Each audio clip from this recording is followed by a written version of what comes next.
अब ऐसा लगता है कि कांग्रेस पार्टी की तरह ही बीजेपी ने भी, यहाँ मैं ये भी बताना चाहती हूँ, जब जांच एजेंसियों की बात आती है तो जो भी पार्टी पावर में होती है, चाहे कांग्रेस पावर में रही हो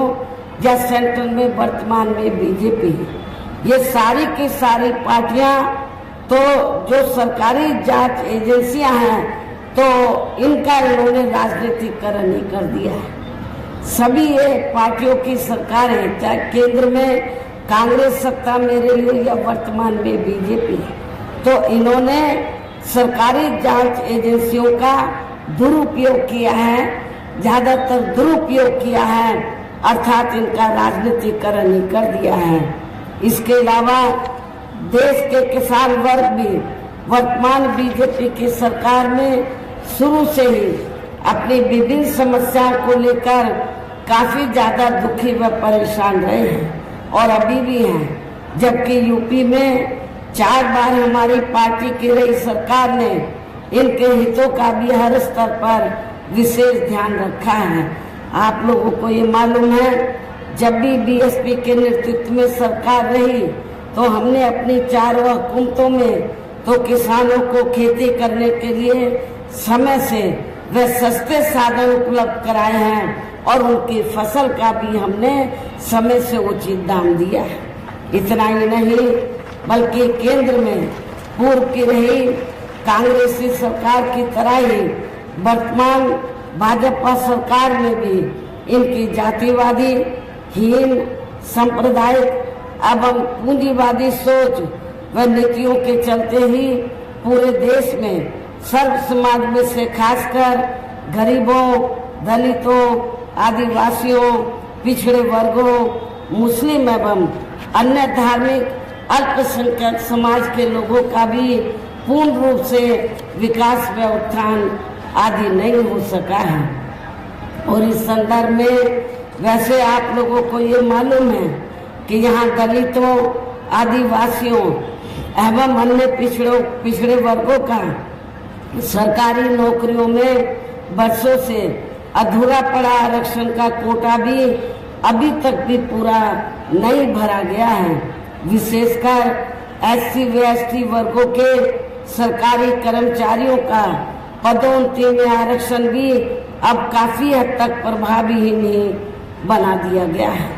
और आप लोगों को ये भी मालूम है कि जब यूपी में समाजवादी पार्टी की सरकार थी तो श्री अखिलेश यादव ने तो पूरे यूपी में एससी व एसटी वर्गों के सरकारी कर्मचारियों का पदोन्नति में आरक्षण ही बिल्कुल खत्म कर दिया था। और जब इसको प्रभावशाली बनाने के लिए हमारी पार्टी पार्लियामेंट में संशोधन बिल लाई, उस समय कांग्रेस पावर में थी और बीजेपी अपोजिशन में थी। दोनों पार्टियां अंदर मिल गई, अंदर मिलकर तो सपा को आगे करके तो इन्होंने इस विधेयक को, संशोधन विधेयक को पास नहीं होने दिया। लेकिन आज जब चुनाव हो रहा है तो ये सभी पार्टियां, कांग्रेस, बीजेपी, अन्य सभी पार्टियां जो इनको आरक्षण देने की बात कर रही हैं, आरक्षण इनकी वजह से नहीं मिला है बल्कि परम पूज्य बाबा साहब डॉक्टर भीमराव अंबेडकर की वजह से मिला है। लेकिन इन्होंने उस आरक्षण का पूरा लाभ इनको नहीं दिया है।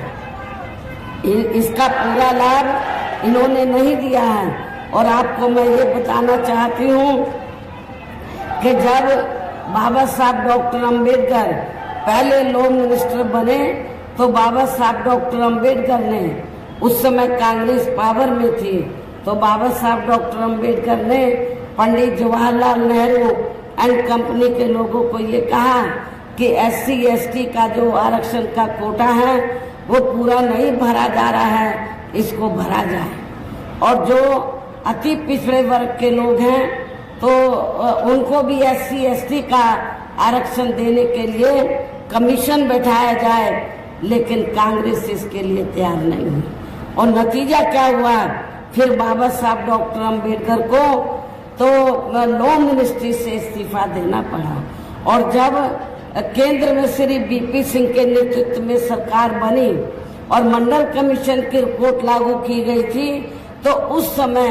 अकेले कांग्रेस नहीं, बीजेपी, इन सारी पार्टियों ने अति पिछड़े वर्ग के लोगों के लिए जब ये मंडल कमीशन की रिपोर्ट लागू की गई रिजर्वेशन देने के मामले में, तो इन्होंने इसका डटकर विरोध किया था। तो कहने का तात्पर्य यह है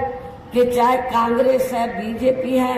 या अन्य विरोधी पार्टियां हैं, इनकी मानसिकता इन वर्गों के प्रति जो जातिवादी मानसिकता वो बदली नहीं है। लेकिन चुनाव में इतनी बड़ी बड़ी बातें ये लोग करते हैं जैसे ये बड़े हितैषी रहे हैं, ये हिमायती रहे हैं, लेकिन जब ये पावर में रहते हैं तो ये उल्टा काम करते हैं। ये उल्टा काम करते हैं, उसका फायदा पूरा नहीं देते।